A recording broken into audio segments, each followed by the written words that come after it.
This is a quick guide on how to disassemble your graphic card, clean it, and reapply thermal paste, and reassemble it again. So what you need for this is a Q-tip. This is to help you remove some hard to reach thermal paste in strange places.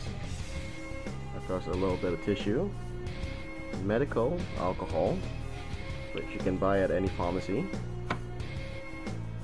thermal paste of course, and good old screwdriver. To disassemble the card, you need to take off the heatsink, which I've already have, and to do that you just flip the card over and unscrew the screws which you see at the back there. Now usually they come in 4 screws, but larger cards may have more than 4 screws, and most of them are spring loaded. I'm going to show you that. See it right here, the spring.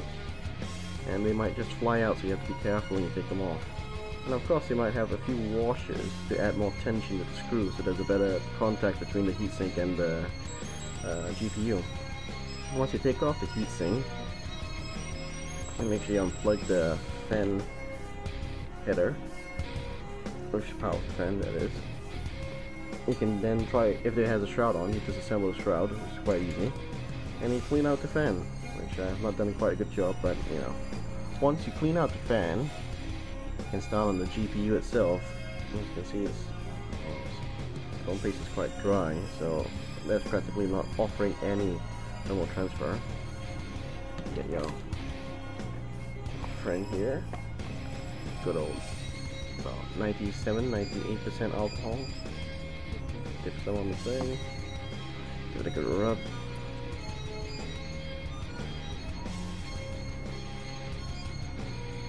Get the Q-tip. Now you don't have to worry about getting alcohol in the card, because since the alcohol is nearly pure, it leaves practically no residue behind, and it dries up really fast, so there's no such thing as short circuiting. You see the thing is fairly clean. There you go, on the video.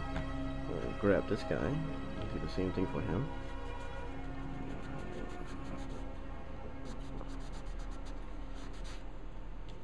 Get a quick rubbing. Make sure everything is clean. And now we can apply the thermal paste. Now there are many methods of applying thermal paste onto your graphic cards, GPU, or your CPU itself on your computer. But the easiest method is just to squeeze out a little amount like so. Okay. Do it like that. A little bit more. And that's about it. Now all you do is you grab your heatsink, align it correctly,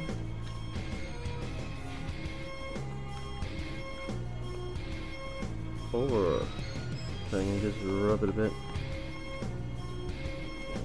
and you can check it mostly covers the GPU. Now we're just going to apply a little bit more thermal paste on that one corner that didn't get enough. And that's it. Basically now we can reassemble the card. So what is left to do now is to reassemble the card, and since I didn't show you how I disassemble it, I'll just quickly show you how I reassemble it. So I'll just line up the heatsink, okay, put in the fan header, flip the sucker over,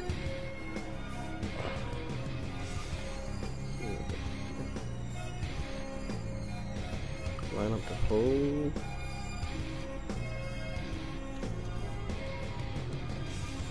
What I gotta do is I gotta get the washer over here. Make sure the screws in. Apply the pressure. Gotta be careful, because when these guys pop out, they fly over the place. And just screw a bit in, not all the way in. And basically, just repeat for all 4 screws. And now I've screwed it in. Now, you can decide whether or not you want to put the shroud back on. Most shrouds for cheap cards like this, and that's just cosmetic, they do help a bit in the airflow, and in this case, maybe a bit in EMP protection. But other than that, you know, you don't really need to screw it back on.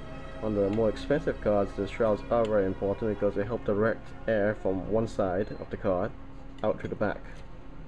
So in this case, since this is my sister's card, I'm just going to screw it back on. So here's the finished product. Now, if you had this card out for some time, there might be some oxidation right here on the golden fingers, which is what they're called sometimes, or golden tabs. And what you can do is you can take some rubbing alcohol.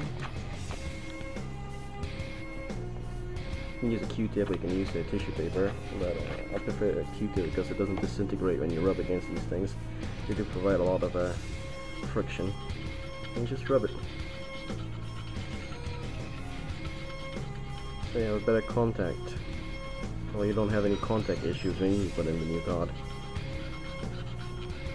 Well, the face is pretty clean, not that dirty. So there you go. How to maintain, clean, and disassemble your graphic card all in one.